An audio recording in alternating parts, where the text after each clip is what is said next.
Magandang araw, may gagawin tayo. Ito ang Hanabishi.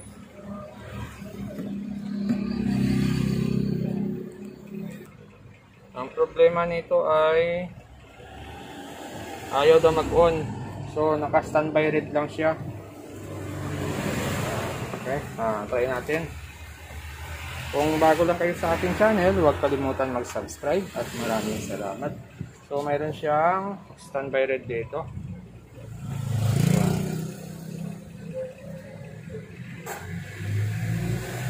Yung ilaw niya ay hindi naman nagbi-blink. No, hindi na siya nagbi-blink ko. So try natin i-power on, titingnan natin kung mag-on. So ayaw mag-on. 'Yun, no. Buksan natin.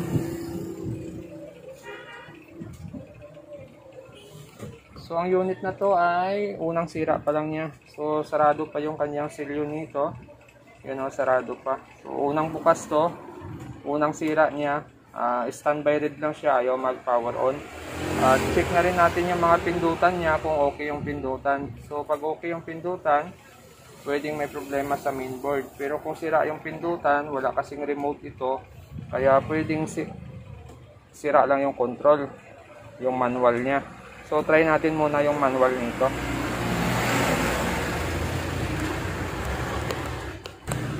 Okay, nabuksan na natin yung unit.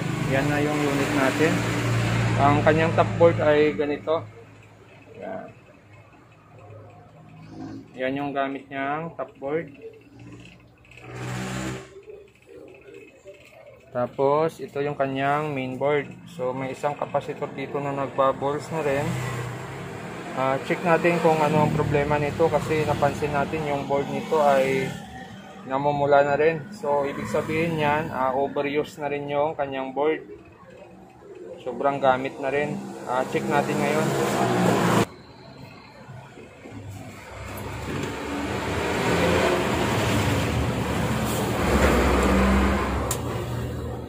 Gagawin muna natin ay ipapalitan muna natin yung isang kapasitor na nagbubbles. Dalawa pala. Mayroon pang maliit. Itong isa ay okay pa yata itong isa. Pero palitin na rin to. So palitan mo natin tong dalawa. Yung dalawa okay naman.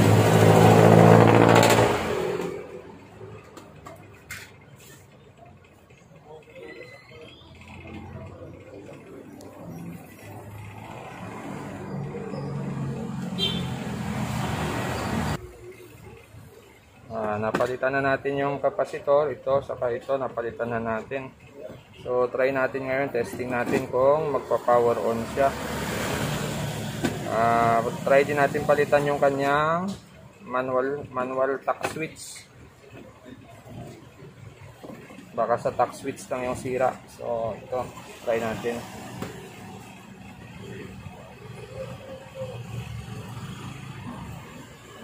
Makapit. Okay. So, try natin dito. So, ito, meron tayong isang buo na.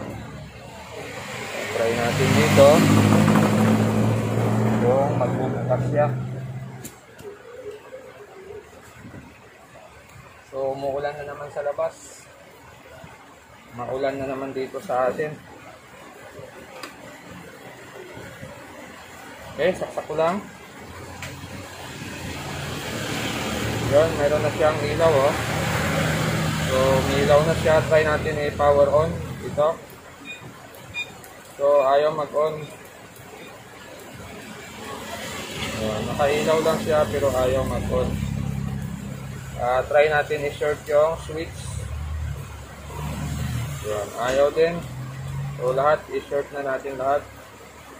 Ayaw. Ayaw. So, ibig sabihin niya, ang problema nito ay ayaw mag-power on. So, kahit may remote ka rito, hindi pa rin siya mag-on. Gagawin natin ay try natin sukatan yung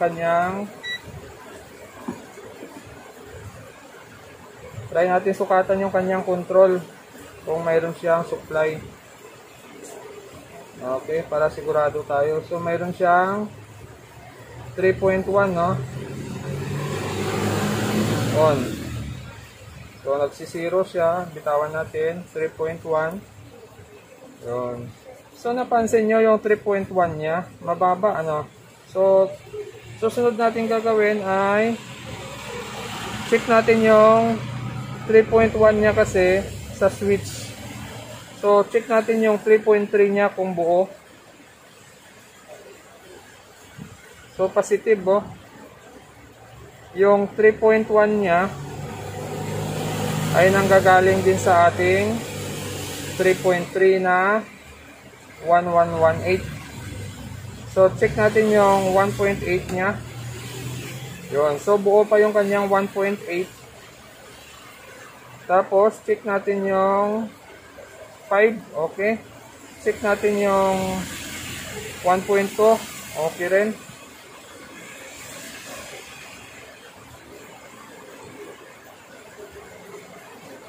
Zoom lang natin ng konti para makita. Ayan. So, itong IC na to, ay number nito ay 1118. Ang supply nito, 5 volts. Ang out nito, 3.3. Pero 3.1 lang siya. Tapos, yung isang output nito, 1.8. Okay, buo pa yung kanyang 1.8. Okay. So, ang gagawin natin ngayon dito ay dahil buo naman yung kanyang 1.8. Dahil buo yung 1.8 nito, i-convert na lang natin yung IC na to. Ika-cut natin yung circuit ng 3.3 niya dito. Tapos, gagawa tayo ng 3.3 natin. Ko-convert natin. Hindi na natin gagamitin itong 1118 na to sa 3.3. Ang gagamit lang dito sa 118 na to ay yung 1.8 na out nito. So, yun na lang yung gagamitin nito. Yun na lang yung function ng 118 natin na regulator. Yung 3.3, iibahin na natin yung 3.3 natin. Gagawa na tayo ng 3.3 natin para mag-normal yung 3.3 nito. Pero kung mayroon kayong 1118 na to, pwede nyo tong palitan buo. Papalitan nyo lang isang buo. Pero kung wala kayong 1118, pwede nyo namang i-convert ito sa ibang regulator na 3.3. Kung may back converter kayo, pwede nyo gamitin yung back converter sa 3.3. Or gagamit kayo ng 1117 na 3.3. So, yun na lang yung gagamitin natin, yung 1117 3.3. So, medyo matibay yon kaysa 1118 na to na ang function nito ay dalawang supply ang output niya. So, medyo nahihirapan ito dahil malakas ito uminit pag ang supply niya dalawa. So, mas maganda 1.8 na lang ito. Yung 3.3 natin, babaguhin na natin. Okay, may nahanap na tayo na 1117 na 3.3. So, ito yon.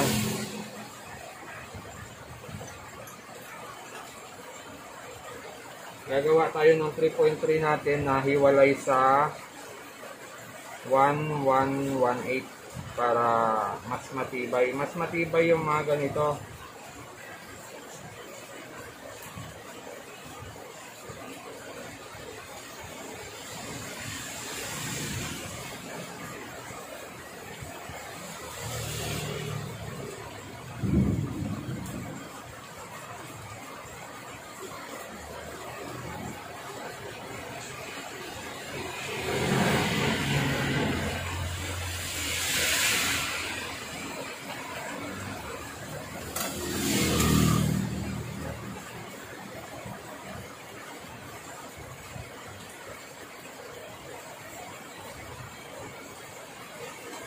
Okay.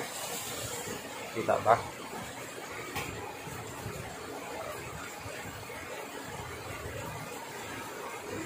Marami na rin akong nagawa na ganito.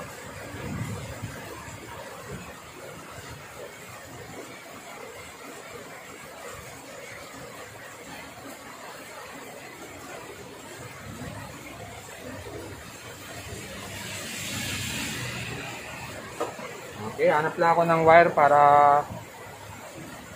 dito natin ilagay. So medyo maganda yung heatsink niya dito kasama sa body. So dito natin ilalagay yan mamaya dito. Yun, para maganda yung kanyang heatsink.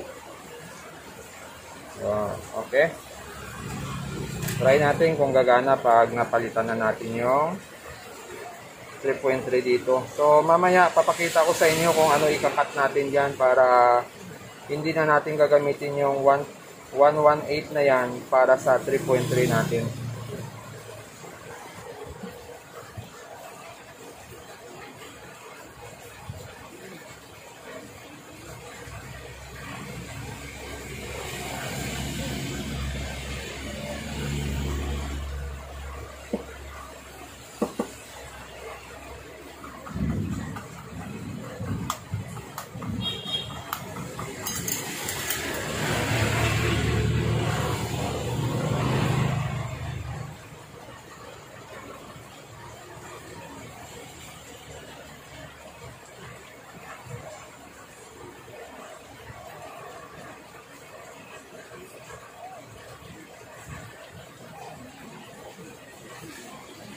So, ang input nito ay 5 volts.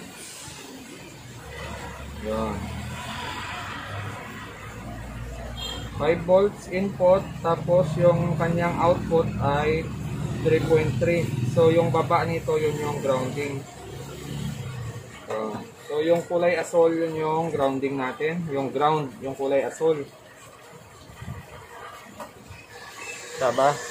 So, mamaya ilapit natin. Tapos yung kulay red naman natin, yun yung ating 3.3. Yun. Okay na. So yan. Ito ay 1117 na regulator. So medyo hindi lang nababasa masyado. Medyo masyadong mahirap kunin yung number. Kuha ba? Wala. Yun, 3.3. Nakikita. Yan, o. Yun, okay na yun. So, ang number nito ay 1117. Tapos, 3.3 volts ang kanyang output. Ang input nito ay 5 volts. Ang out nito ay 3.3. Ito naman yung grounding. Okay. So, kabit na natin. Kabit natin dito. Yung kasya lang sa haba.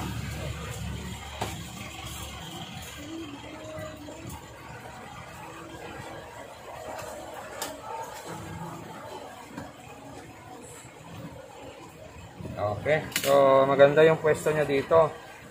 Double heatsink siya dyan. Tapos, kunin lang natin yung eksaktong haba para sa ating connection dito. Ayan, so dito tayo ngayon sa 118 nya.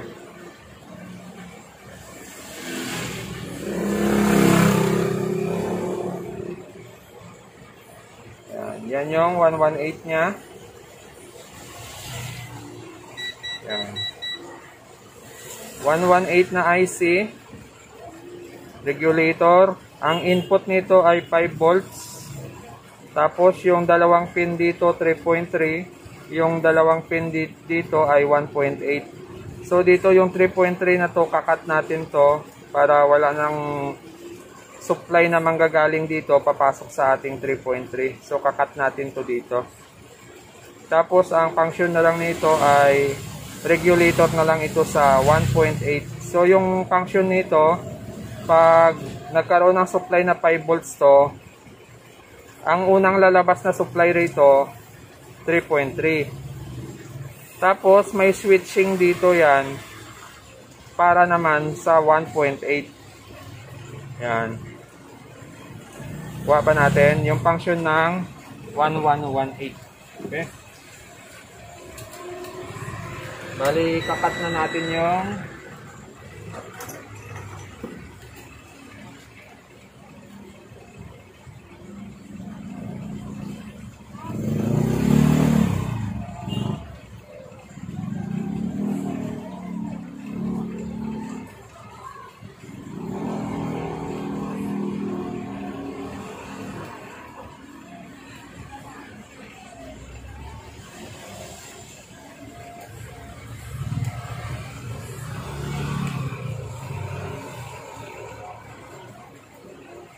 so ito lang pala yung circuit niya. Oh. So mas madali siya i-cut. So ito lang pala siya.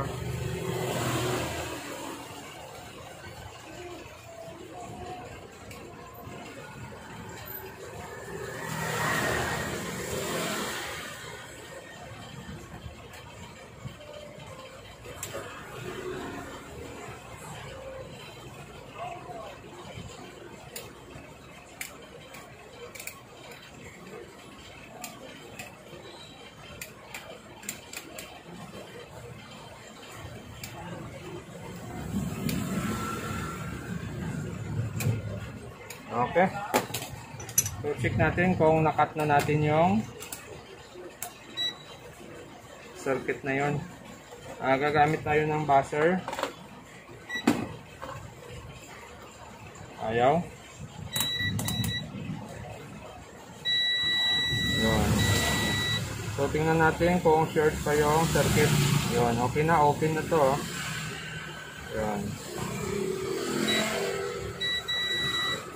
Yun, open na. Yun. So, wala na siyang contact sa kanyang 3.3 dito. So, dyan na tayo magkabit ngayon ng ating supply. So, bago yan, kabit muna natin yung ating input ng ating regulator saka yung grounding.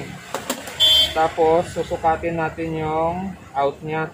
Wag muna natin ikabit yung out niya sa mainboard. Sukat muna tayo ng output niya bago natin ikabit mamaya.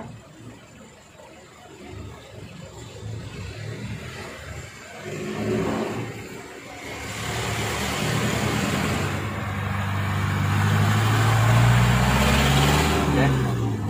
So dito lang natin yan ikakabit sa kanyang 5 volt.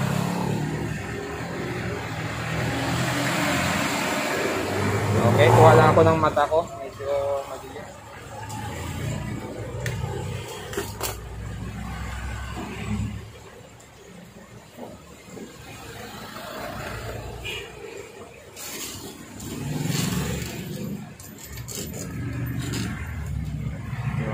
Para kita. Mahirap pag madilim.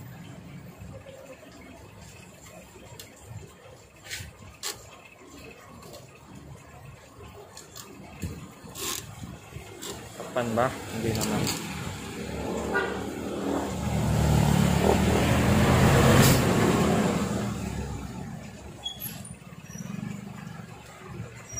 Yun.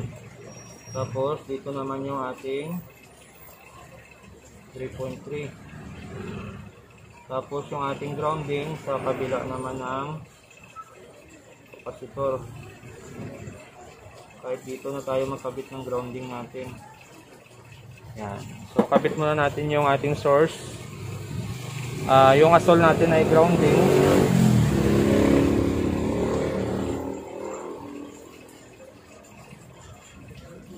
Yung asol ay grounding.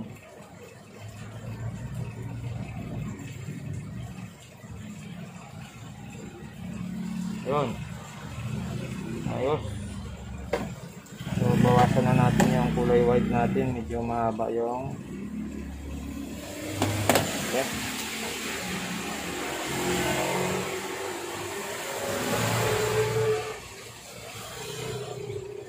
Tapos ito naman yung ating input in na 5 volts.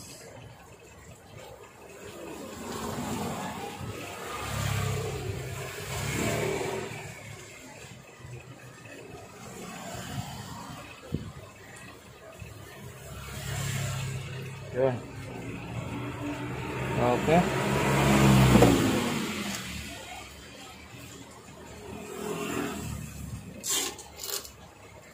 Tapos, yung ating 3.3 na output niya, hindi muna natin ikakabit yan. Susukatin muna natin kung tama ba yung ating 3.3. Mamaya mali, sayang. So, susukatin muna natin to kung tama yung 3.3 niya.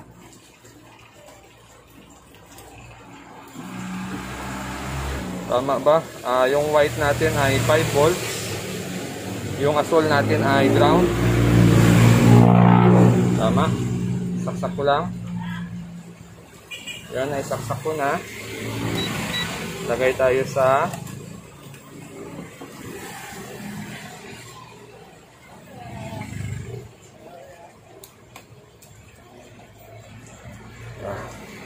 so check natin yung supply nito kung 3.3. So pasok 3.3 oh. Okay. So kabit natin, bunot ulit natin. Yun, bunot natin tapos kabit natin sa ating 3.3. So ganun lang pag nag-convert tayo. Ingat-ingat lang para hindi tayo magkamali.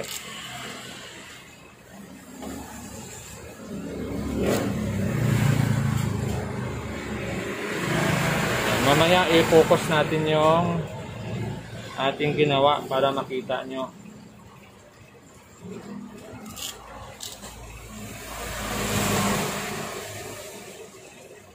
Yung iba kasi dito ay talagang nagpapalit sila ng kung ano ang sira, yun na yung pinapalitan talaga.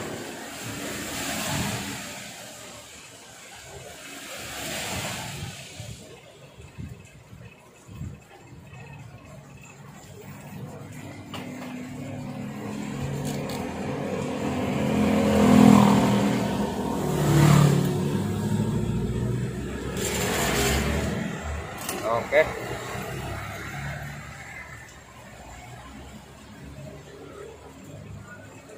Yan. So, yan. Kita naman siya dito. Yan. Labo lang, ano? Yan. So, yan na yung ginawa natin. Ito 5 volts input. Tapos, ito yung 3.3 output. 1.8 output yung dalawang pin na to. Ito dalawang pin 3.3 din. So ginawa natin ay kinat natin yung circuit dito. Tapos ito na yung ating 3.3. Ito yung ating ground. Ito yung ating 5 volts. So yan yung ating regulator na 3.3 1117 ang code ng regulator. So yan yung ginamit natin. So try natin ngayon kung magpa-power on na siya. At check din natin yung supply natin ulit kung stable ba yung 3.3 natin. Okay. So ganun lang ang ating ginawa ngayon. Conversion pa rin.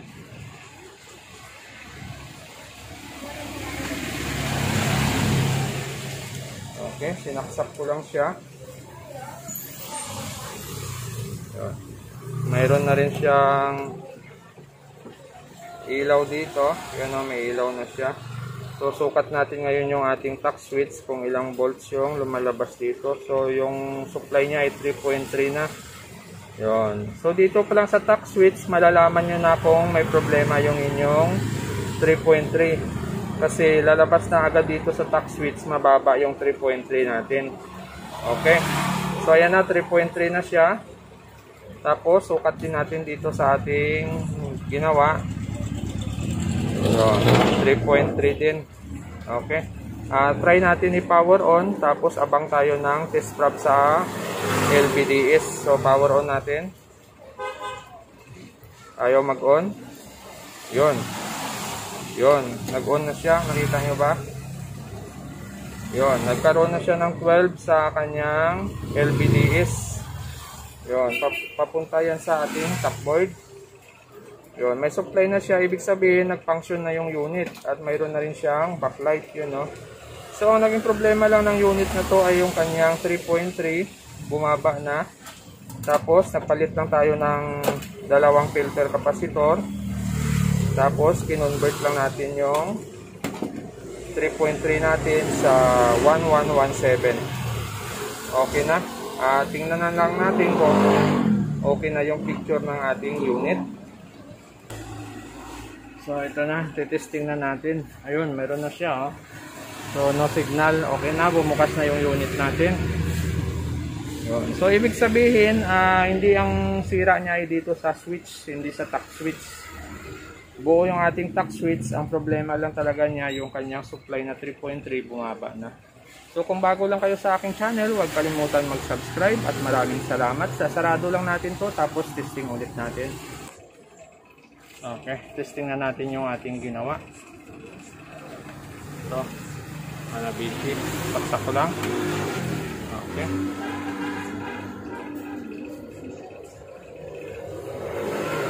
Ang ilaw. Okay, sa sobrang mamadali isarado, hindi ko pala naikabit yung control natin. So, bubuksan ulit natin. Sayang, ang dami pa naman tornilyo, tapos hindi pa pala natin naikabit yung kanyang control. Buksan ulit natin. So, ito na, nabuksan ulit natin, tapos naikabit na natin yung kanyang control. Saksak na natin. So, ganun talaga, minsan nakakalimutan natin sa sobrang daming iniisip. So ganon, pagod lang talaga. So hindi naman tayo perfecto, kaya nakakalimutan din natin yung mga ginagawa natin minsan. So okay lang, tsaga-tsaga na lang. So power on ko lang dito sa kanyang manual sa gilid. So tingnan nyo yung ilaw. Yun, nag-iba ang ilaw. Tapos yun, yan natin, Hanabishi. So bumukas na siya. Yun. So okay na yung unit. Ibig sabihin, ang problema lang niya ay bumaba lang yung 3.3 niya, kaya ayaw na siya mag power on. So gagawin natin dito, adjust na lang natin yung kanyang backlight, Mino 1147. Babaan lang natin yung backlight nito para hindi na ganong mabugbog naman yung unit niya. So walang backlight. So nakalagay lang dito dim, power dim. Okay, gawin. Walang pagbabago. So try natin exit diyan. Mino. Tingnan natin sa picture. Tingnan natin sa picture. Yan, may backlight pala siya, 0. Yun, no. So pagtaas madilim, pag 0 mababa. So gawin lang natin mga ano yan,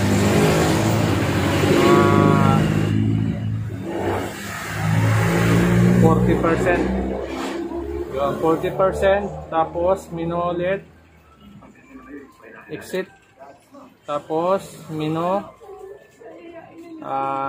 lagay natin sa dynamic. Okay. Ayun. So okay na yan. So okay na yung unit natin. Ang problema niya ay supply sa 3.3. Ang ginawa natin, nag-convert lang tayo ng 3.3 niya gamit yung regulator na 1117 na 3.3 volts ang output. So yun lang yung ginawa natin. Yung original niyang 1118, hindi na natin pinalitan. Nag-cut na lang tayo dun sa circuit sa may 3.3 niya. Tapos nagkabit tayo ng panibagong regulator na 3.3. Tapos okay na. Tapos pinalitan lang natin yung mga kapasitor na naglobo.